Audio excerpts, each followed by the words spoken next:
नृत्यांगना गौतमी पाटील कार अपघात प्रकरणी गौतमी पाटीलवर कारवाई करण्याचे मंत्री चंद्रकांत पाटील यांनी आदेश दिले आहेत।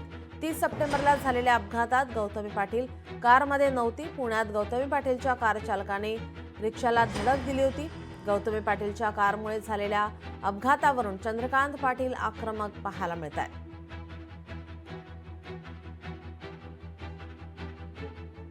चंद्रकांत पाटील यांनी कारवाई करण्याचे आदेश दिलेले आहेत। गौतमीवरती आता कारवाई करण्याचे आदेश चंद्रकांत पाटील यांनी दिलेत। 30 सप्टेंबर रोजी एका रिक्षाला वडगाव पुलाजवळून मागून गौतमी पाटीलच्या कार चालकाने जोरदार धडक दिली होती। या अपघातात रिक्षा चालक गंभीर जखमी झालाय। गाडी कुठे आहे? गाडी जप्त करून टाका आणि ती गाडीची मालकीण नाही गौतमी पाटीलची तिला नोटीस द्या की तुमच्या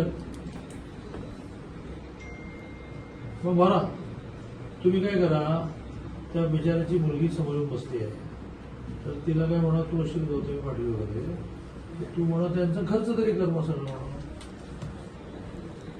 तुम्ही लक्ष घाला, तुम्ही लक्ष घाला।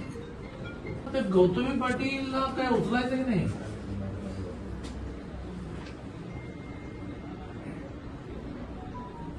अरे हो, पण ती गाडी कोणाची तरी आहे की नाही? लोकशाही मराठी ऐका, पहा, जागरूक रहा।